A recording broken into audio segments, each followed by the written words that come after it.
diários proibidos. Eu sempre achei que algumas lembranças têm cheiro. As minhas têm o cheiro doce e levemente amargo das gardênias que floresciam no jardim da mansão, logo depois da chuva. Talvez seja por isso que naquela manhã cinzenta, quando eu desci para a varanda e encontrei o jardineiro novo, aparando as folhas, como se estivesse tocando um instrumento delicado. Algo dentro de mim se mexeu de um jeito estranho. Não foi reconhecimento. Foi inquietação. Como se minha memória tivesse ouvido um nome que ainda não tinha sido pronunciado. E olha, eu nem sabia explicar porquê, mas já senti que aquele rapaz escondia algo atrás daquele olhar. Tranquilo demais para alguém que conhecia meu terreno há tão pouco tempo. Enquanto eu observava, uma brisa morna levantou um pouco o cabelo dele e revelou uma cicatriz fina, quase imperceptível, perto da sobrancelha esquerda. Foi rápido. Um lampejo, mas foi o suficiente para o ar ficar pesado, como se alguém tivesse fechado discretamente uma porta dentro da minha cabeça. Eu já tinha visto aquela marca. Em quem? Quando? E por que meu coração acelerou, como se estivesse correndo de um perigo que eu não conseguia ver? Ele ergueu o rosto, na hora em que tentei disfarçar, e o sorriso educado que me ofereceu. Aquele sorriso gentil, mas com uma sombra de algo que eu ainda não conseguia nomear. Era como se ele esperasse alguma pergunta que eu não fazia. Eu poderia ter entrado, seguido meu dia, mantido a distância profissional que sempre mantive de todos os funcionários. Mas alguma coisa naquele garoto, a postura, o silêncio respeitoso, o cuidado quase exagerado com cada pétala, puxava memórias enterradas que eu jurei não visitar mais. Memórias fechadas em caixas que nunca deveria ter aberto. Eu me peguei pensando se ele sentia a mesma coisa, aquela sensação de que havia uma história invisível caminhando entre nós, tocando nossas sombras, sem pedir permissão. Antes que eu pudesse decidir se falava com ele, ele abaixou a cabeça e murmurou algo que quase se perdeu no barulho das folhas. A senhora mudou o jardim. Como assim? Quando ele teria visto o jardim antes. A frase ficou rodando na minha mente como uma nota mal resolvida. Aquele menino nunca esteve ali. Não oficialmente. Não que eu soubesse. Então por que falou como quem se lembra? Como quem já viveu aquilo? Fiquei parada tentando segurar uma calma que eu não tinha. E não era medo. Era aquela espécie de verdade nascida torta, que começa tímida, mas cresce na sua nuca, sussurrando que alguma coisa está fora do lugar, que alguém não está dizendo tudo, que existe um detalhe faltando, e que esse detalhe é exatamente o tipo de coisa que destrói uma vida inteira quando vem à tona. Antes de voltar para dentro, arrisquei olhar para trás. Ele estava parado, de cabeça baixa, mas as mãos estavam trêmulas, de leve, quase invisíveis, mas trêmulas. Era impossível não pensar em tudo que eu não sabia sobre ele. Quem recomendou esse rapaz? Por que apareceu justo agora, depois de tantos anos de silêncio sobre aquilo? E o pior, por que, ao ver ele ali cercado de flores, eu tive a sensação absurda e absolutamente fora de lugar de que minha vida estava prestes a virar de ponta cabeça de novo, como se o passado tivesse achado uma brecha para voltar. E foi nesse instante, quando ele levantou o rosto e me olhou, com uma mistura de medo e reconhecimento, que eu percebi uma coisa que me deixou gelada por dentro, uma coisa que não pude admitir nem a mim mesma, mas que acendeu um alerta tão forte que minhas mãos suaram. Algo naquele menino parecia familiar demais. Mais do que deveria, mais do que era possível. E eu tentei ignorar, tentei mesmo, mas aquela sensação não largava meu peito. Eu já tinha amado alguém com aquele mesmo olhar. Você já sentiu isso? Esse arrepio que avisa que tem uma verdade enorme escondida atrás de um detalhe minúsculo? Me conta nos comentários e me diz, você acha que eu deveria ter perguntado quem ele realmente era naquele momento? Eu sempre achei curioso como o silêncio do meu jardim parecia falar mais do que muita gente na minha vida. Mas naquela manhã, havia algo diferente no ar. Sabe quando o vento carrega um cheiro que você já sentiu antes, mas não consegue lembrar de onde. Foi isso. Um perfume leve de terra molhada, misturado a um toque doce que me levou, por um instante, a um lugar que eu não conseguia nomear, e essa sensação me deixou inquieta de um jeito quase infantil, como se minha memória estivesse pregando uma peça. O jardineiro apareceu atrás das roseiras, como sempre, com aquela postura discreta que nunca chamava atenção. Mas naquele dia, eu reparei no que antes passava batido. O jeito como ele, sem perceber, desviava o olhar quando eu falava. Não era timidez. Era outra coisa. Uma espécie de reconhecimento não admitido, como se ele soubesse algo sobre mim que eu ainda não sabia sobre ele. A mão dele tremeu um pouco quando tocou a tesoura. Um tremor tão sutil que qualquer outra pessoa não notaria. Mas eu notei. E isso abriu em mim uma dúvida que eu não tinha pedido para sentir. Tentei puxar assunto, algo leve, quase banal, só para quebrar aquela estranha eletricidade entre nós. Mas cada resposta dele parecia cuidadosamente medida, sem exageros, sem erros, controlada demais para alguém que, teoricamente, só cuidava das minhas plantas. E quanto mais ele falava, mais eu tinha a sensação absurda de que ele estava escolhendo cada palavra como se pudesse machucar, caso escapasse, do jeito errado. Essa cautela me atingiu como um aviso silencioso, sobre o que eu ainda não sabia. Sabia que havia algo ali, entre gestos simples, quase invisíveis. Foi quando ele levantou os olhos, e por um segundo longo demais, os nossos se encontraram. Não sei explicar. Havia um brilho estranho, uma mistura de respeito, medo e um traço de tristeza que eu não esperava ver. Algo naquele olhar me desmontou, como se dissesse que queria me contar algo. Mas contar o quê? Antes que eu pudesse perguntar, ele quebrou o contato, respirou fundo e apertou o cabo da tesoura com força demais, como se estivesse se preparando para algo que não tinha coragem de enfrentar. E, naquele exato segundo, percebi uma coisa tão pequena, tão banal, que quase não fazia sentido, mas que mudou o meu peito de lugar. O jeito como ele segurava a ferramenta, idêntico, precisamente idêntico, ao de uma pessoa que eu perdi muitos anos atrás. Alguém que eu jurei que jamais veria qualquer rastro novamente. O ar passou a pesar, a luz mudou, e meu coração começou a bater no ritmo de quem pressente um passado, abrindo a porta sem pedir licença. Eu tentei respirar fundo, mas a pergunta veio sozinha, tão fria quanto inevitável. Por que aquele gesto parecia me conhecer tão bem? E antes que eu pudesse raciocinar, ouvi um som atrás dele, um estalar seco, acompanhado de algo que ele deixou cair no chão. Algo que, só pela forma, já dizia mais do que eu estava preparada para ouvir naquele momento.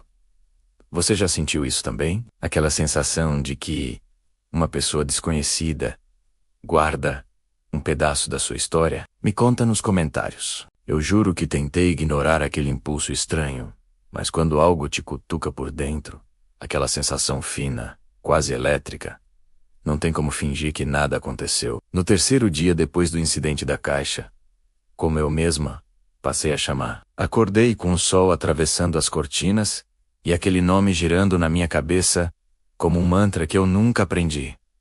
Daniel era simples, mas tinha um peso, como se eu já tivesse ouvido antes, num lugar que não lembrava, num tempo que tento não tocar. E você sabe como é. Certos nomes parecem acender memórias que a gente enterra para sobreviver. Desci pro jardim com a desculpa de checar as orquídeas, mas a verdade, eu queria vê-lo de novo, entender por que meus olhos sempre procuravam os dele, antes mesmo de eu admitir para mim mesma. Só que, quando cheguei lá, não encontrei Daniel. Encontrei algo dele. Algo que, sinceramente, me fez perder o ar por mais de um minuto. No canto da estufa, sobre a bancada de madeira antiga, havia um caderno de anotações, a capa gasta com bordas dobradas, cheiro de terra úmida, misturado com perfume amadeirado, suave, mas impossível de ignorar. Não deveria ter tocado, claro, mas a curiosidade tem um jeito cruel de parecer lógica quando o coração acelera. E o meu Batia como se tentasse avisar algo. Quando abri na primeira página, não encontrei instruções de poda, nem listas de adubo, nem horários de irrigação. Encontrei um traço, uma letra, a mesma letra que eu não via há anos, desde que assinei o último documento daquela decisão que me persegue até hoje. A caligrafia era idêntica. A curva da letra D, o jeito como a ponta subia na diagonal, antes de fechar o círculo. O mesmo padrão que eu reconheceria mesmo com os olhos fechados. Foi aí que minha respiração falhou, porque havia mais, muito mais, um pequeno desenho, discreto, quase tímido, no canto da página. Eu já tinha visto aquele símbolo. Uma onda fina, estilizada, a marca que eu costumava fazer nos meus próprios cadernos, quando era adolescente, uma marca que só uma única pessoa, uma única alma, poderia ter herdado. E bem no meio da página, uma frase incompleta, como se tivesse sido escrita às pressas. Eu preciso contar para ela, antes que o passado faça isso por mim. O resto da linha estava riscado, mas não o suficiente para esconder. Meu coração não sabia se batia de medo ou esperança. Senti um frio na espinha, quente ao mesmo tempo. Um arrepio contraditório que só aparece quando a vida abre uma porta que você não sabia que existia. Eu fechei o caderno devagar, como quem fecha um segredo prestes a explodir. E naquele silêncio pesado, só uma pergunta ecoava. Ele sabe quem eu sou? Ou ele está tentando descobrir? Quando dei meia volta para sair da estufa, escutei um barulho atrás de mim. Um som seco, como se alguém tivesse derrubado algo, ou estivesse tentando se esconder depressa demais. E eu juro, por um segundo, achei ter visto a sombra de Daniel na porta. Só que, quando respirei fundo e olhei de novo, não havia ninguém. Só o perfume dele e a sensação incômoda de que eu não estava tão sozinha quanto pensava. Agora me diz, se você encontrasse algo assim, você teria coragem de continuar mexendo nisso? Ou deixaria para lá? Comenta aqui embaixo o que você faria no meu lugar, porque eu ainda não sei se fiz a coisa certa. Eu não sei exatamente em que momento percebi que aquela noite estava errada demais para ser só mais uma noite. Talvez tenha sido o vento gelado cortante, entrando pelas frestas como se quisesse me empurrar para trás. Ou talvez tenha sido o modo como Daniel caminhava, alguns passos à minha frente, silencioso, tenso, como quem carrega um peso que não deveria existir. O jardim, que sempre me pareceu vivo e acolhedor, agora tinha um cheiro diferente. Terra úmida demais, como se alguém tivesse revirado o chão recentemente. E quanto mais eu avançava, mais crescia a sensação de que eu estava prestes a ouvir algo que rearranjaria tudo o que eu achava que sabia, sobre mim mesma e sobre ele. Tem uma coisa que a senhora que você precisa ver. A voz dele saiu baixa, quase quebrada. E o mais curioso é que enquanto caminhávamos, eu me peguei observando a nuca dele, o desenho, o formato. Um detalhe tão pequeno, tão banal, mas que fez meu peito apertar como se tivesse engolido pedra. Era estúpido. Mas pela primeira vez na vida, eu enxerguei nele algo familiar demais, algo que não fazia sentido. E justamente por isso, eu não consegui parar de olhar. Às vezes, o corpo percebe antes da mente. E aquilo me assustou. A lanterna dele tremia um pouco. E eu notei isso não pela luz, mas pelo som. Aquele leve tilintar metálico, repetido, insistente. Como se o mundo estivesse tentando me avisar que eu estava a poucos passos de uma linha que, uma vez cruzada, não teria volta. Ele apontou a luz para um ponto específico do jardim. Aquele mesmo espaço que eu sempre evitei, sem saber por quê. Ali, as flores estavam mais altas, mais firmes, mais vivas do que o restante. Era um contraste tão gritante que pareceu um erro de pintura. E, no entanto, quando me aproximei, senti o perfume forte e doce que eu mesmo escolhi plantar no ano em que perdi algo importante demais para conseguir dizer em voz alta. Daniel engoliu seco. Isso aqui não cresceu por acaso. Eu senti a espinha gelar. Ele não estava falando do jardim. Nunca esteve. Aquele lugar carregava uma história, e eu de algum modo sempre soube disso. O ar ficou pesado, denso, quase difícil de respirar, como se a noite inteira prendesse o fôlego comigo. E antes que eu pudesse perguntar qualquer coisa, ele se ajoelhou e começou a cavar com as mãos. Mãos rápidas, ansiosas, desesperadas. Cada movimento levantava um cheiro forte de terra e passado. A primeira coisa que apareceu foi um pedaço de madeira. Gasto, antigo. Depois, um tecido claro, manchado pelo tempo. Meu coração disparou tão alto que parecia bater nos meus ouvidos. Ele levantou algo pequeno, retangular, envolto em pó. Quando a luz bateu, eu reconheci de imediato. Mesmo que a memória estivesse enterrada, havia tantos anos que doeu. Aquela caixinha, eu mesma tinha escondido uma, igual, quando era jovem. Num momento que preferi esquecer. E ele murmurou: "Isso estava junto com você." E quase sem voz, limpou a superfície com o polegar. Eu levei a mão à boca sem perceber, porque naquele instante, muito antes de abrir, muito antes de saber o conteúdo, eu entendi que aquilo não era só um objeto. Era uma chave. Uma resposta. Uma ferida antiga prestes a rasgar de novo. E, ironicamente, o que mais me apavorou não foi o que estava dentro. Foi o olhar dele. A forma como ele me encarou naquele segundo, com uma mistura de medo, esperança e algo que eu não tinha coragem de nomear. Como se soubesse que a verdade que ele estava prestes a revelar não ia destruir só a mim, mas a ele também. O estalo da tampa se abrindo ecoou no silêncio do jardim. E então, dentro da caixa, eu vi algo que fez minhas pernas falharem. Algo que eu reconheci imediatamente, mas que não fazia sentido algum estar ali, nas mãos do meu jardineiro. Um detalhe tão pequeno e tão devastador, que só existia com uma única pessoa além de mim. Você já imaginou o que pode haver dentro daquela caixa? Eu não sei se você já sentiu isso. Aquela mistura impossível de nomear. Quando o mundo continua fazendo barulho ao seu redor, mas dentro de você, tudo vira silêncio.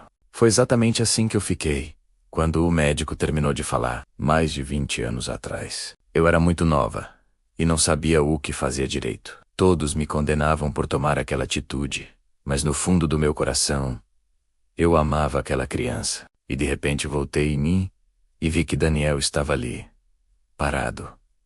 E palavra por palavra, remontou o quebra-cabeça que eu passei a vida tentando esquecer. Datas que batiam, registros escondidos, uma assinatura tremida. E a confirmação de que o jardineiro que eu acolhi, que eu observei por meses, sem entender por que ele mexia tanto comigo, era meu filho. Meu único filho. Aquele que eu perdi antes mesmo de segurar nos braços. E novamente eu senti tudo de novo, como naquele dia. O ar cheirava a desinfetante, frio, estéril, mas dentro de mim algo queimava, como se eu tivesse sendo forçada a nascer de novo. E, estranhamente, uma parte de mim sentiu culpa por ter demorado tanto a enxergar o que sempre esteve ali, como um nome sussurrado atrás de portas fechadas. Saí do jardim, sem saber o que dizer, mas sabendo que não poderia evitar o que viria a seguir. A mansão parecia maior do que nunca, cada porta ecoando lembranças que eu nunca quis enfrentar. No dia seguinte, ele estava ali no jardim, como se nada tivesse mudado. Mas tudo tinha mudado. A luz do fim da tarde deixava sombras compridas sobre a grama recém-cortada, e por um segundo, eu quase desejei voltar no tempo, antes da verdade esmagar tudo que eu acreditava sobre mim mesma. Ele levantou o rosto quando ouviu meus passos, e quando nossos olhos se encontraram, juro que o mundo pareceu se partir ao meio. Havia algo na expressão dele. Não era surpresa. Não totalmente, como se ele já soubesse de alguma coisa que eu ainda não sabia. Como se estivesse esperando que eu encontrasse coragem para perguntar a pergunta que estava presa na minha garganta desde o momento em que ouvi aquele diagnóstico. Cheguei perto de Daniel, devagar, sentindo cada batida do próprio coração, como um trovão, dentro do peito. O vento passava entre as árvores e fazia um som que parecia de luto ou renascimento. Às vezes, os dois se confundem. Ele limpou as mãos na calça, hesitou, e eu vi claramente. Medo. Não o medo de quem cometeu algo errado, mas o medo de alguém que carrega um segredo grande demais para carregar sozinho. Um segredo que, de algum jeito, se entrelaçava com o meu. Atrás dele, uma caixa de ferramentas aberta, e dentro, um envelope amassado, bege, com um carimbo antigo. Meu corpo reagiu antes da minha mente. Aquele selo, aquele formato, aquele mês. Eu não via algo assim desde... Não podia ser. Ou podia. Quando toquei o envelope, ele deu um passo para trás. Não de recuo, mas de proteção. Como se ele soubesse que dentro daquela pequena peça de papel existia algo capaz de mudar tudo de novo. E enquanto eu abria com os dedos tremendo, uma única pergunta atravessou minha alma. Se ele sabia quem eu era. Então por que se aproximou? Por que trabalhou ali? Por que se calou? A resposta estava ali, a poucos milímetros de distância, guardada dentro daquele envelope pesado, como uma sentença. E quando puxei o papel, percebi algo que me gelou até os ossos. A letra não era minha. Nem do hospital, nem do orfanato. Era de alguém que eu não via há anos. Alguém que sempre tentou controlar minha vida e a dele.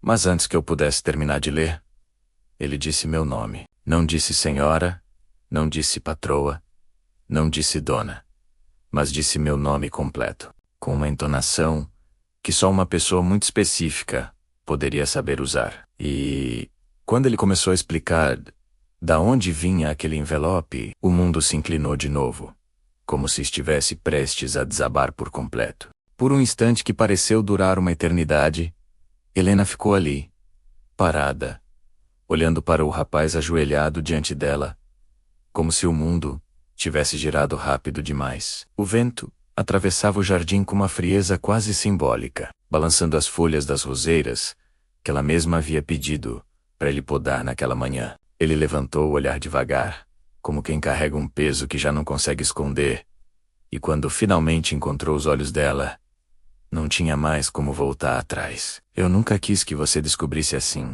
ele murmurou, a voz rouca, trincada. Mas eu não conseguia ir embora. Helena deu 2 passos para trás, a mão pressionada contra os lábios, como se tentasse impedir a própria respiração de escapar. Ela revisitou mentalmente cada gesto dele. A maneira cuidadosa com que arrumava as flores preferidas dela. O modo como observava, quando achava que ninguém percebia. A estranha familiaridade no sorriso, que até então ela atribuía ao acaso. Tudo começou a se encaixar com uma precisão cruel. Por quê? Por que você nunca disse nada? Eu não conseguia entender, embora a pergunta que queimasse dentro de mim fosse outra. Como eu não vi isso antes? Ele respirou fundo. E naquele instante, Helena notou algo que nunca tinha percebido. A mesma pequena covinha no canto do rosto que o pai dele. O homem que a destruiu, o homem que ela amou e perdeu. Uma cópia perfeita, viva, dolorosa. E ele começou dizendo, eu fui adotado ainda bebê. E só descobri quem você era quando fiz um exame. Eu precisava te ver. Nem que fosse de longe. Nem que fosse só trabalhando aqui, podando os seus jardins. Eu senti o chão oscilar. Não era apenas a revelação brutal. Era a ironia amarga. Anos tentando enterrar o meu passado. E agora o passado estava ali. Em carne, sangue e lágrimas. Segurando um par de luvas de jardinagem. O silêncio que se seguiu foi tão pesado que quase se podia ouvir o som das memórias colidindo dentro de mim. E eu disse, eu não pedi para você me procurar. E você me achou. Mas minha voz não tinha força. Era mais uma tentativa de proteger o pouco que restava intacto dentro de mim. Eu sei, ele respondeu, a cabeça baixa. Mas eu precisava saber se você era realmente como me contaram. E você não é. E eu pisquei, confusa, perdida nos meus pensamentos, e não sabia mais no que pensar. Como te contaram? O que te contaram? Ele hesitou. Um segundo. 2. Depois, ergueu o rosto, os olhos brilhando, com algo que misturava culpa e determinação. A expressão de quem está prestes a derrubar a última parede. Me contaram que você era a vilã da história, que abandonou o marido e que também me abandonou. Uma fisgada me atravessou o coração, como se alguém tivesse puxado um fio invisível dentro do meu peito. Eu perguntei, quem te disse isso? Ele abriu a boca, mas não chegou a responder, porque naquele exato momento, atrás deles, no limite do jardim, uma sombra apareceu na varanda, bastante familiar. Era Álvaro, e logo mais atrás, estava Teresa. Teresa era a governanta, uma senhora malvada, que estava na família há muitos anos e que queria ter a vida da minha mãe. Quando percebi Álvaro, meu coração congelou de imediato, e o jardineiro, meu filho, notou tarde demais. A voz, grave e envelhecida, cortou o silêncio como uma lâmina. E dizendo, com voz forte, eu contei, era Álvaro, o homem que me engravidou e me fez doar esse filho. Eu virei o rosto devagar, com um terror antigo, subindo pela espinha. Porque aquela voz não deveria existir. Aquela voz pertencia a alguém que eu acreditava estar morto há mais de 20 anos. E se ele estava vivo, então todo o resto da história estava prestes a mudar para sempre. Se você estivesse no meu lugar, você conseguiria ouvir o que ele tem para revelar? Comenta aqui embaixo. O que você acha que essa sombra realmente quer de mim? Este foi mais uma história de Diários Proibidos. Sempre com uma nova história para você se envolver. Diários Proibidos.